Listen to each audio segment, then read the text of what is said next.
un podcast de Cooperativa.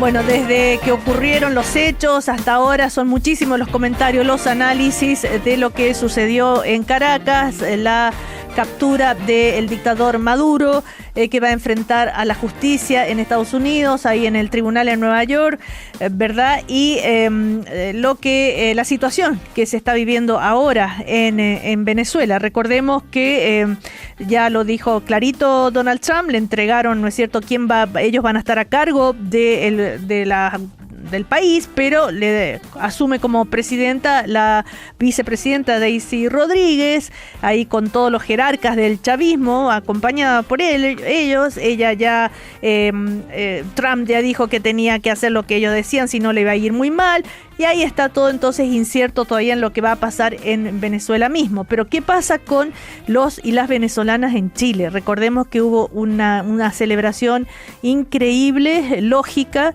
el fin de semana, apenas conocida la noticia, no solamente en Santiago, en varias ciudades. Estamos ya con Neida Colmenar, ella es de la Asociación de Venezolanos en Chile. Hola Neida, ¿cómo te va? Buen día. Hola, buenos días. Muchas gracias por la invitación a conversar.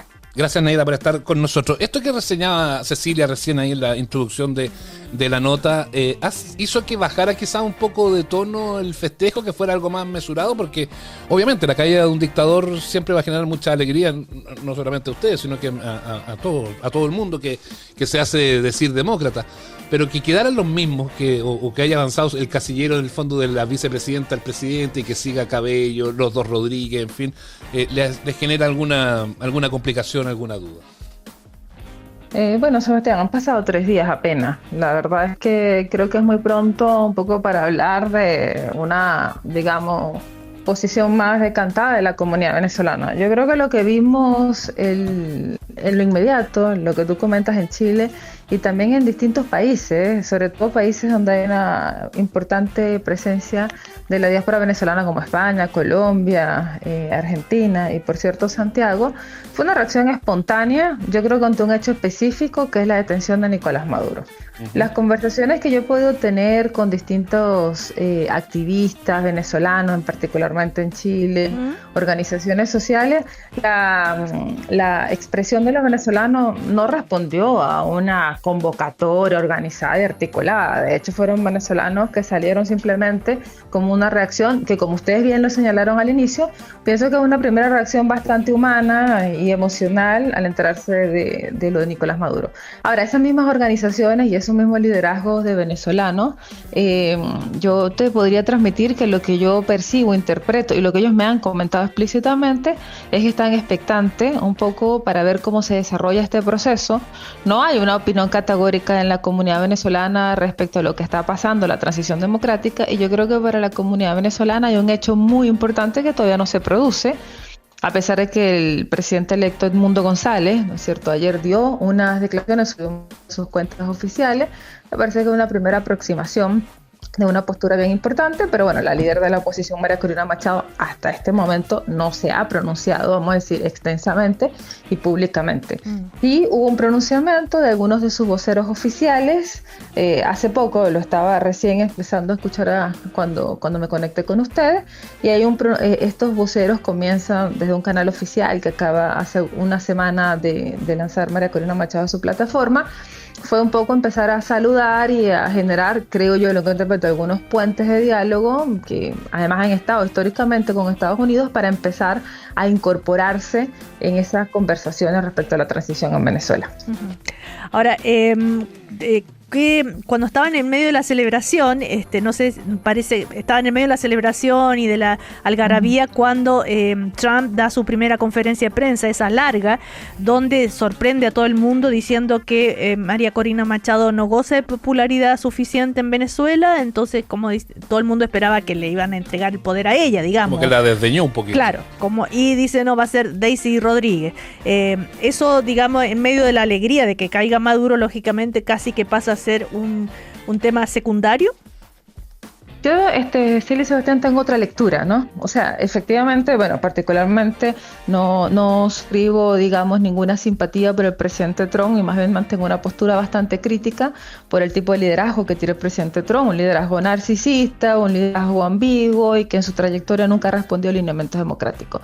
Al margen de eso, que me parece que es muy importante, yo creo que cuando Donald Trump aborda, ¿no es cierto?, la pregunta que hace el periodista de María Corina Machado, comparto con usted y que ha sido parte de la discusión de algunos analistas, la gran preocupación de que no esté incorporada, por lo menos en esa ecuación de un proceso de transición en Venezuela, María Corina Machado.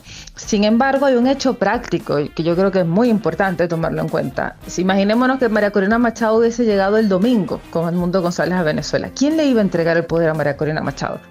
Cuando Donald Trump plantea, ¿no es cierto?, que María Corina no tiene el respeto en Venezuela, yo no voy a interpretar a Donald Trump, pero digamos la lectura que yo puedo hacer de un hecho objetivo y político de la coyuntura en el país, es que yo creo que no podemos olvidar que Venezuela está cooptada por una estructura criminal y Delcy Rodríguez es representante de esa estructura criminal. O sea, la oposición venezolana que lidera María Corina Machado tiene aproximadamente 3 años, fundamentalmente desde julio del 2024, intentando tender unos puentes, sobre todo con las fuerzas militares en Venezuela, y esa, digamos, puentes de conversación para hablar de una transición que, aunque es muy difícil de aceptar para los venezolanos, más que de aceptar, de escuchar, una transición que evidentemente tiene que ser pactada en alguna medida con un sector del chavismo, y eso no se produjo. Entonces, por lo tanto, cuando decimos que María Corina Machado no tiene el respeto en Venezuela, yo al menos el análisis que hago, no es que en Venezuela quienes tienen el poder político es una estructura criminal, representantes de la dictadura, sí, y en ese sector María Corina Machado no tiene un respeto ni un liderazgo, eso es algo real. Obvio. Entonces, por lo tanto, a eso se refería, ¿crees tú, Trump, cuando dijo eso entonces? La lectura que yo realizo, pareciera que Estados Unidos tenía muy claro la actuación militar, pero no tenía realmente claro políticamente cómo abordar esto el día después.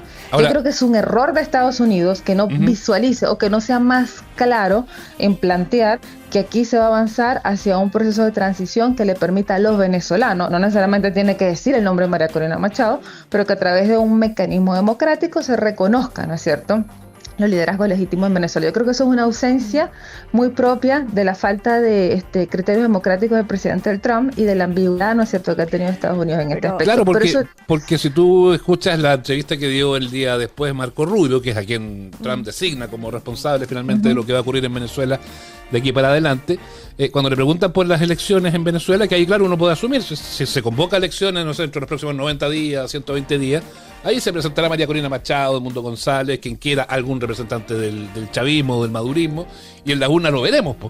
Pero cuando le preguntan sobre elecciones, le preguntan, para completar la idea, cuando le preguntan por elecciones en Venezuela, Marco Rubio dice, es muy prematuro, hay mucho trabajo por hacer. O sea, mira, yo definitivamente creo que hay escenarios abiertos. La oposición, los mensajes que ha dado, y Edmundo González ayer en la declaración que hizo, se presenta en el video como comandante en jefe y se asume, ¿no es cierto?, es un liderazgo legítimo en Venezuela. Yo creo que la situación que tiene el chavismo y en este momento, y no hay que perderlo de foco, no es una situación cómoda. O sea, el chavismo perdió su base social desde que perdió las elecciones. Yo quisiera comentarles a ustedes que en las elecciones de julio del 2024 hay que recordar que las Fuerzas Armadas en Venezuela está totalmente politizada. De hecho, hay centros electorales dentro de los cuarteles militares y en esos centros electorales perdió el chavismo. Entonces, en este momento, Delcy Rodríguez, tampoco es que el chavismo esté legitimándose, digamos, para una transición con Estados Unidos. Primero, que unas semanas antes el gobierno norteamericano, a través de las definiciones del Parlamento, extendió el reconocimiento de terroristas, no solamente al Tren de Aragua, sino extendió el reconocimiento de terroristas a todos los integrantes de la dictadura venezolana. Y eso es un hecho que está ahí y, digamos, latente y que no lo podemos olvidar. Entonces, para Donald Trump avanzar en meses y meses legitimando a los terroristas, ¿no es cierto?, que ellos mismos han declarado, una situación realmente bastante insostenible. ¿Y qué es lo que está pasando en Venezuela hoy en día? Yo creo que es importante también ese contexto. Efectivamente, Delcy Rodríguez, bueno, fue juramentada por este Tribunal Supremo Constitucional en Venezuela. Realmente todo está al margen de la legalidad, pero supongamos que nosotros decimos vamos a seguir esta narrativa que intenta instalar, digamos, los representantes de la dictadura. Y asumen, ¿no es cierto?, esta ausencia, que ellos no hablan ni siquiera de ausencia permanente, sino de ausencia temporal del dictador llamado por ellos Nicolás Maduro, y asume Delcy Rodríguez.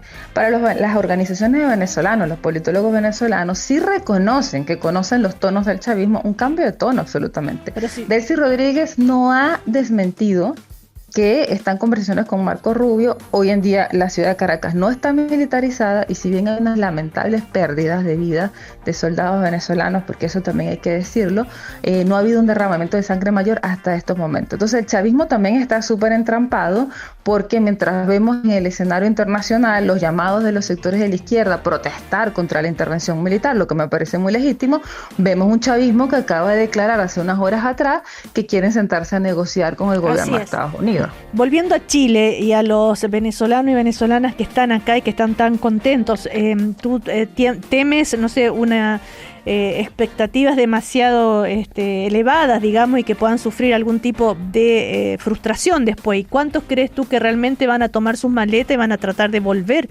a Venezuela, como escuchábamos ayer? ¿Y cuántos finalmente, a pesar de que vuelva, supongamos, en un tiempo más la democracia, van a finalmente seguir en Chile porque ya tienen una vida hecha? En fin, ¿cómo percibes tú eso? Así, la humanidad misma de los venezolanos y venezolanas. Sí. O sea, sí, mira, los venezolanos están contentos y celebraron un poco con la comunidad venezolana con la que yo pude conversar por el hecho específico de la captura de Nicolás Maduro. Sí. Yo creo que más que una alegría, hay más bien una situación expectante. Ahora hay una situación expectante. Yo creo que los venezolanos, la percepción que tiene la comunidad venezolana con la que he conversado, porque bueno, como ustedes no hemos dormido, digamos, todo este fin de semana y hemos estado muy activos conversando y analizando la situación, yo creo que la percepción de las organizaciones venezolanas es que no están peor que el jueves, ni peor que el viernes.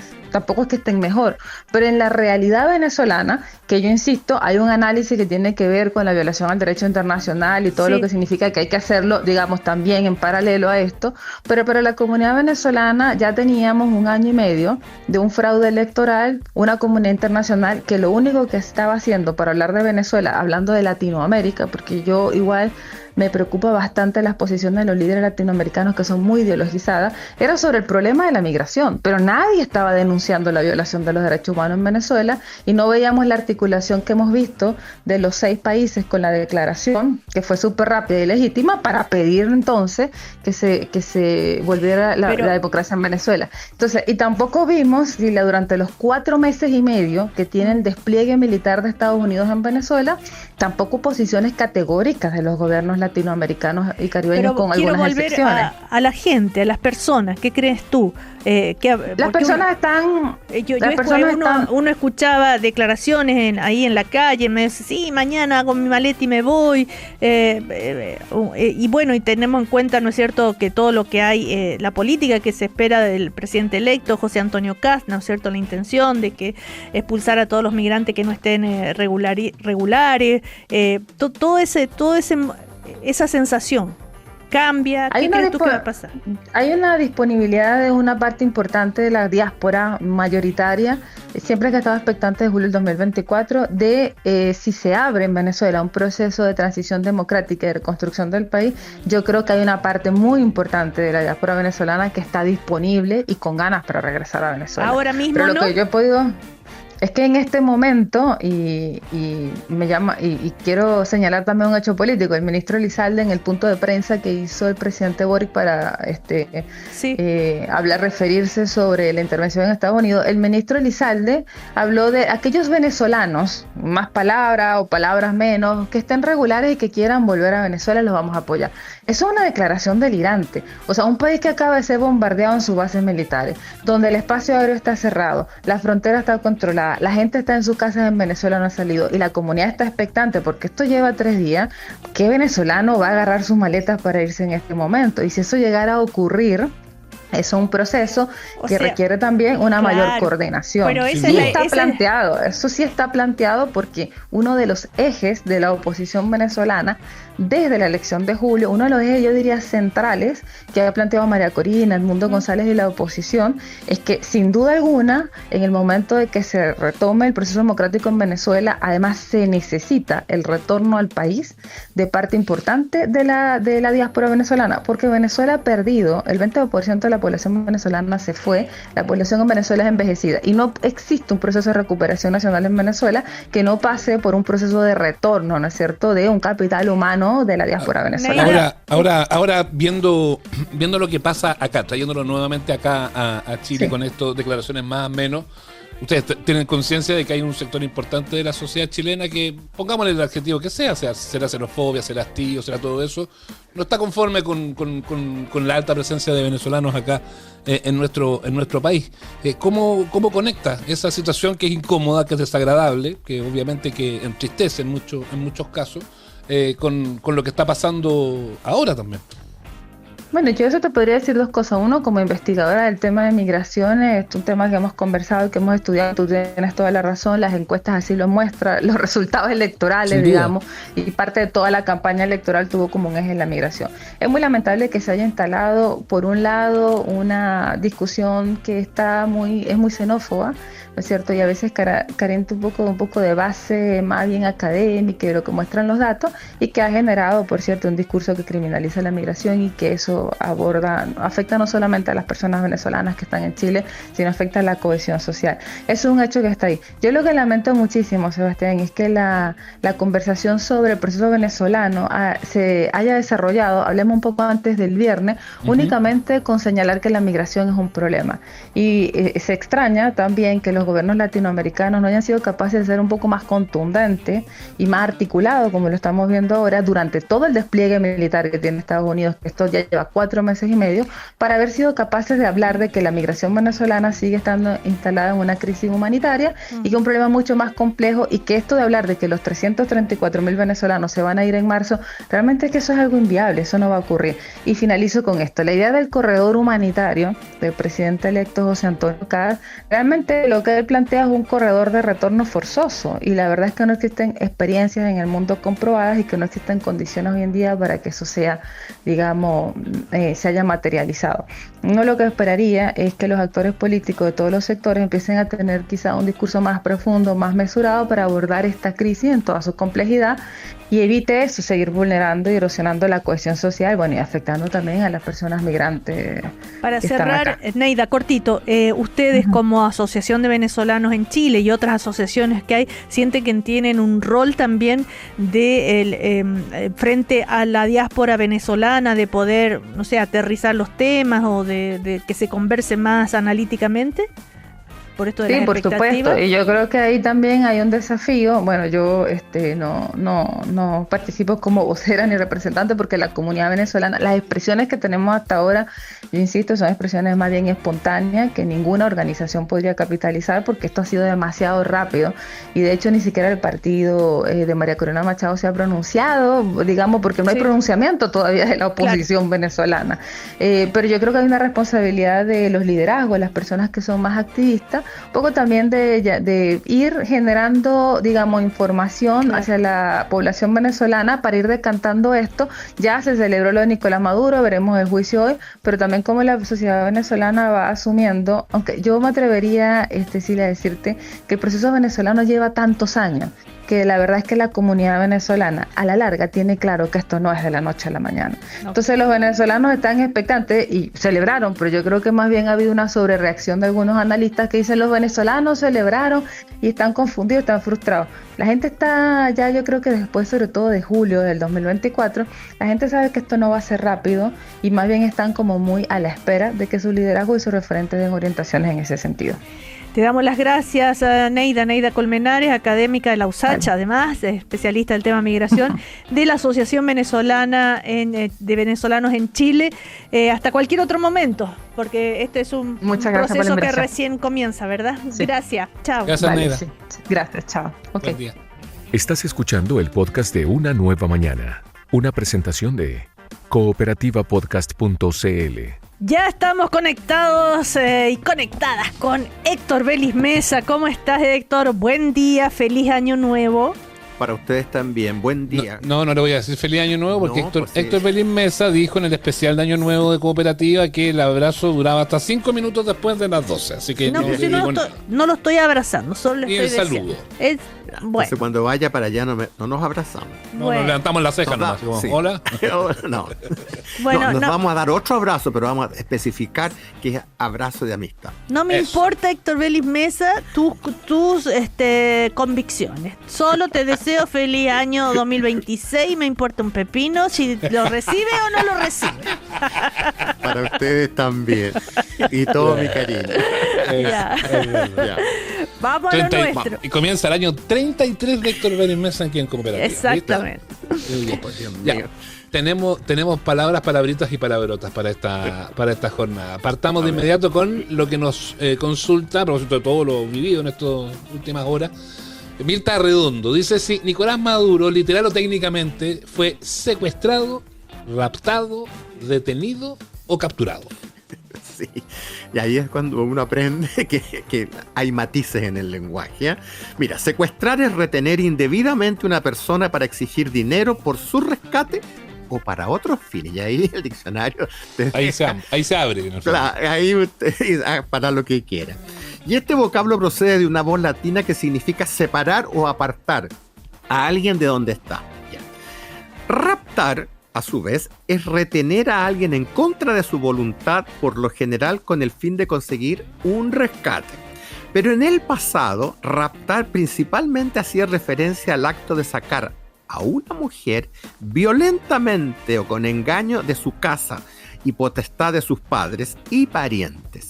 Y raptar surgió de una voz latina que en esa lengua quiere decir apoderarse por la fuerza. Si bien estas dos palabras se usan como sinónimos, en el origen de raptar está presente el concepto de violencia, no así en el otro, que puede que haya. Y detener se presenta con 5 acepciones en el léxico, y la tercera dice que es prender a alguien por una autoridad competente. Y procede del latín detineri, que es sujetar y dominar. Ajá. Y finalmente, capturar Sí. es apresar o hacer prisionero a alguien, especialmente un delincuente. Y procede del latín captus, que es tomar o agarrar. No me pregunten cuál hay que usar. ¿Cómo? Los Sí, dejo a pero su si imaginación. no, si eso es lo que importa. A ver, jueguesela. Claro. ¿Qué sería? ¿Ah? Es obviamente que fue capturado. Pero todavía Mira, no está a demostrado ver, que pero sea un espérate. delincuente. No, lo que pasa, no, esto es muy complejo. Ah. Es decir, ¿puede un gobierno entrar a otro país? No, esa ya es otra cosa. Claro, entonces... claro, Decirle no lo entonces, pongan en la cuerda al profesor, ¿ya? Claro, pero es decir, como que si tú revisas, se dio un poco de todo. ¿Ah? Ya, No estamos un hablando de poco temas políticos, estamos secuestrado. hablando de lenguaje.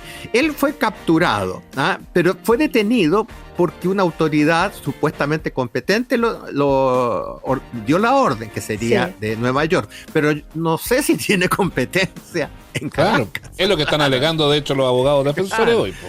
Claro, por eso es que lo interesante que tiene esto es simplemente revisar las cuatro palabras y ver cuál corresponde, porque esto se va a decidir más adelante. Bueno, Si es todo- que efectivamente tiene competencia, porque podría tenerla si es que se demuestran delitos Eso en voy. Estados Unidos. Claro. Claro. A Pero bueno, hay que propósito, esperar. ¿dónde está? Bueno, en este momento ya está en el tribunal, En el pero tribunal, claro. pero ¿dónde está durmiendo el secuestrado, raptado, detenido o capturado?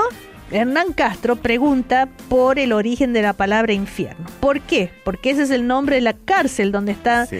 Nicolás Maduro y su esposa. Infierno en la tierra. Así se le llama. dicen, claro. Así en le Brooklyn. dicen al Centro de Detención Metropolitano de Nueva York. Por algo será. Miren, me llamó la atención algo que nunca nos habíamos detenido en la palabra infierno.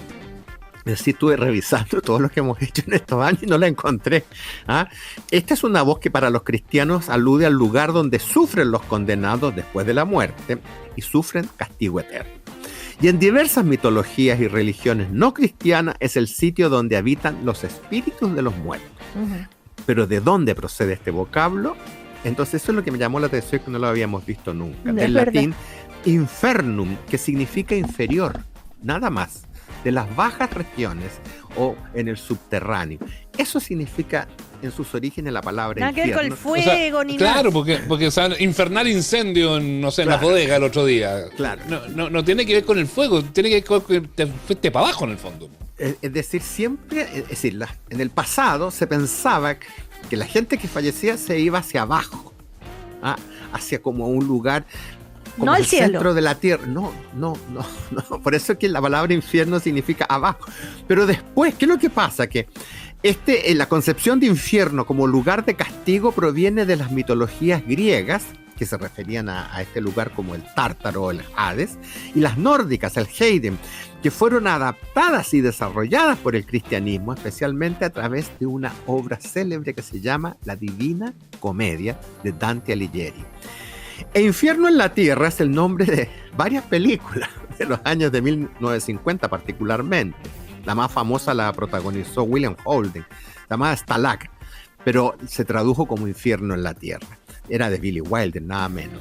Y la otra era de Henry Hathaway, de 1942, y en inglés se llamaba China Girl, y la tradujeron como Infierno en la Tierra en castellano. Así la dieron. Uh-huh. Y claro, y por eso que le llaman el Infierno en la Tierra. Hay más películas, hay un documental sobre la Segunda Guerra Mundial también que le llaman Infierno en la Tierra.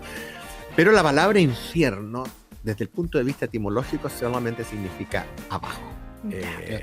Podría ser el infierno, podría ser el sótano, o podría ser... Claro, pero hoy el diccionario habla que es el lugar donde se van a purgar las penas. Ya, pero no tiene fuego, necesariamente. No, el diccionario no dice... No, es que digo yo, para cuando hablemos de los incendios, que decimos infernal incendio, no, hay que sacarlo, eso no hay que ver. Claro.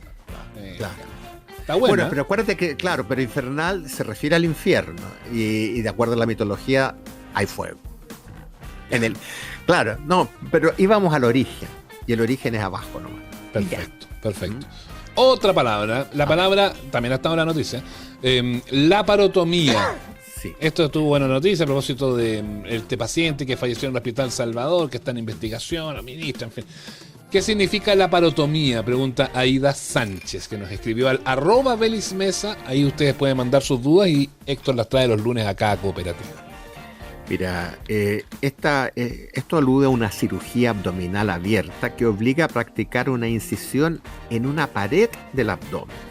De esta manera, un cirujano puede explorar, diagnosticar o advertir perforaciones intestinales, en particular cuando los análisis previos, que son los que normalmente te hacen a uno, como los exámenes, que no son invasivos, pero no ofrecen diagnósticos precisos. Claro, no son concluyentes. Entonces hay que entrar a mirar.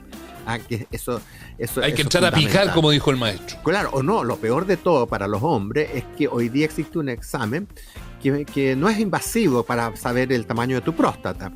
Pero cuando vas al médico te dice, sí, pero me gustaría tocarlo. No es cómodo. No es cómodo. Y después de los 50 años es anual, además. Claro.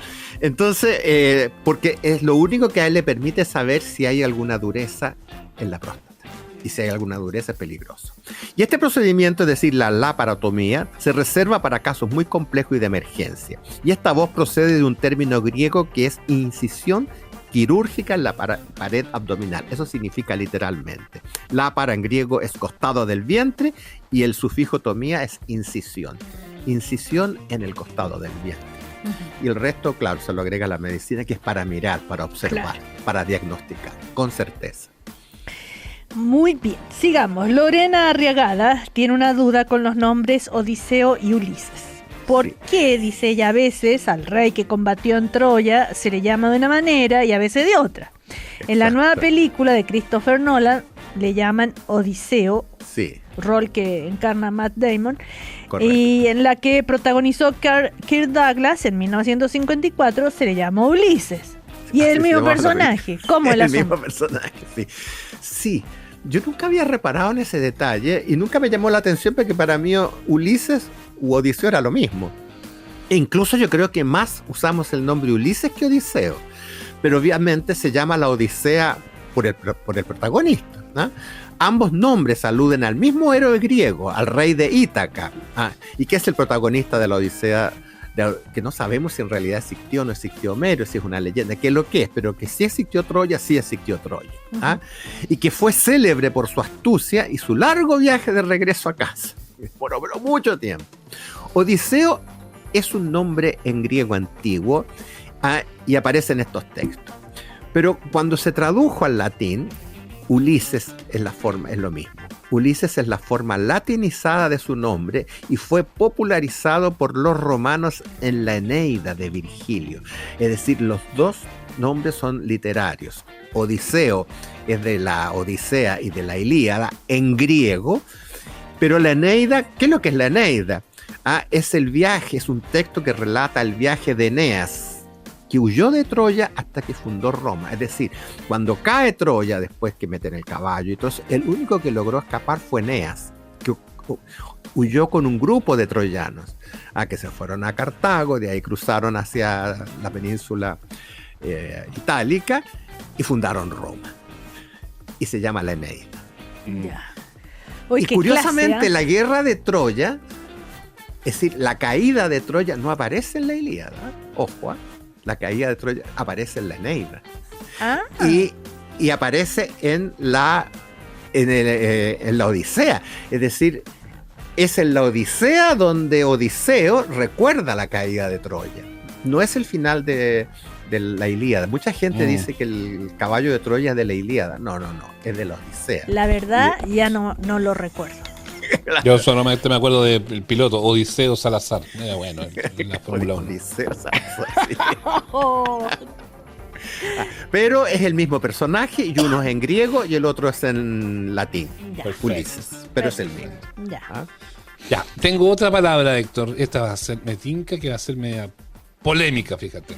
La que trae Lina Gutiérrez, que nos cuenta que se sorprendió cuando le contaron muy relajadamente que a una conocida suya la habían visto atracando en una convivencia amistosa. Qué bueno, pues. Qué bueno. Qué suerte. Pero es fea la palabra atracando. Ya, bueno, lo discutimos después. Claro. Sigo. Digo yo, no sé. Sí, no sé. Pero mira, voy con la pregunta y después opinamos. Mira. Ya. Como ella es chilena, pero vivió gran parte de su vida fuera del país, nuestra amiga Lina, no entendió lo que le quisieron decir, esto de estar atracando. Para ella atracar es asaltar y también arrimar, por ejemplo, un barco a tierra en un puerto. Claro. ¿En qué quedamos?, se pregunta Lina. ¿En qué es arrimar lo que le contaron que hizo la mía? Era asalto, desembarco. Ya, Héctor Benilmesa le cuenta al país por atracar. Atracar, ya. Partamos porque, bueno, es un verbo, pero tiene 11 acepciones atracar. Y la más utilizada es la número 3, que dice que atracar es asaltar con el propósito de robo, generalmente en poblado, es decir, en la ciudad, en la calle. Y en sus orígenes, atracar solo significaba arrimar una embarcación a tierra. Pero los usos a través del tiempo le fueron dando diversas acepciones a atracar, que en árabe solo quiere decir aproximarse a la costa. En consecuencia, el diccionario también acepta que atracar, pero en Chile, se use con el significado de besar y acariciar eróticamente a alguien. Claro. No estaban esperando el bote. ¿Viste? Estaba arrimando. Estaban arriba del bote. No, arrimar, atracar en Argentina, o sea, era cuando éramos adolescentes, ay, te pillaron atracando. O sea, ni se usaba para robar, atracar, era estar besándose. Sí, po. Con el pero yo no sé si es cuento mío, ¿no? Pues yo encuentro que es como feo. Ay, está atracando. La pillaron atracando. Sí. Pero mira, a mí me pasaba algo curioso con esta palabra, porque para mí atracar era una palabra muy cercana a lo que es el sexo, a tocaciones, ¿sí? Cosas por ahí. Pero cuando yo la he escuchado ahora, o la he dicho con gente joven, sin que atracar solamente es una cosa menor. Claro. Dice que cambió la intensidad del atraque, digamos. O yo no sé si hoy día no es intensidad. No, a mí mi mamá me pilló atracando con el Cecilia. Con el pololo en la puerta de la casa y no era nada más que estar besuqueando, no, una cosa y chao. Estas confesiones de mediodía. Pero así partimos el año. Pues. Si así se decía. Estoy agonizado atracando. y escandalizado estoy. Pero es que, bueno. Pero en la Pero cultura claro. de allá atracar no es tan horror. No, o sea, acá tampoco, sí parece que son. No, se día atracar cosas no tiene, mías. no tiene la connotación que tenía para nosotros, que era, ¿Sabes lo cómo estaba se decía atracando, también? Para callado lo ¿Cómo, decía. cómo, Cecilia? Chapando. Sí, pues el chapar, los argentinos Te- usan mucho Sí, el te chapar. ¿Y pillaron franelear chapando. qué? A eso de acariciarse, ese franel, sí, Pero para debajo, andar. pero como debajo de la No, pues es que falda te- o del pantalón. Pero no que te estuvieron necesariamente. franeleando, te estuvieron toqueteando, te Eso, estuvieron, ya, pero, bueno, hizo pero, La frutera. claro, pero no abuso, sino que... No, pues. No, pero atracar no es Medio abuso. calentón, No, no, digámoslo. Consentido. claro, Digámoslo con no, toda su me letra. refiero a Medio franelear. calentón. No, hoy día Franelear están, es como, pero claro, que te desatados, están, ¿eh? que te están acariciando mucho. Sí, mucho. Me llevan por el mal camino, mucho. me llevan por Oye. el mal camino. Ok. Ya, pero el chapar, yo en Argentina he escuchado más el chapar que el atracar, por ejemplo, No, últimamente. bueno, últimamente no se hace mucho que no. Bueno, hay otro que es peor. Pero que chapar pinchar, es como pues. que se dan el besito así como ¡mua! No, no. Claro, no, pero Chapar, pinchar es más chapar. grave. Pinchar es más grave. ¿Cómo? Porque tú puedes decir que aquí pinchaste un neumático. Oye, pinché. No, pues si el- anda, pinchaste con una chica acá en Chile, lo más. No, pero solo pinchar que. en otras partes es mantener la relación sexual. Ah, Es pinchar completo. Ya no. No era Perdón, necesario, perdón, lo habíamos perdón, entendido. Lo habíamos perdón. entendido. Perdón por tratar de aclarar el ya asunto. salgamos de ahí. Ya, sí, Eh, salgamos de eso mejor. Pero viste que iba a generar nos polémica y yo metimos, ¿no? sabía. yo sabía. Rafael Fernández pregunta. ¿Qué pregunta? ¿Qué pregunta, Rafael? Es que me hablaron por interno y Ah, me ya. me Te desconcentraron. retaron. Te retaron. Sí, Rafael Fernández pregunta por el origen de la palabra disidente, Claro. que es propia, claro, de las democracias, ¿no? Una persona Claro. disidente. Sí, mira, es curiosa la historia porque, bueno, el disidente es quien se separa de la doctrina común, de la doctrina de su partido, por ejemplo, y discrepa de ella y mantiene opiniones contrarias a las del sistema social en el que está inserto. Y también es el que manifiesta en público sus desacuerdos. No, es disidente. Disidente surgió de una voz latina que en esa lengua significa literalmente el que se sienta lejos o en otro lado porque discrepa. Acuérdense que el tema de los partidos, vamos a la Revolución Francesa, cómo se sentaban, algunos a la izquierda y otros a la derecha. El que discrepaba tenía que sentarse más allá. Tenía que ver con el asiento. No te puedo creer. Sí, ¡Qué fome! por eso el que discrepa es el que se sienta más lejos porque ¡Qué ya no lo fome! aguantan sus compañeros. Se tiene que ir a sentar a otro lado.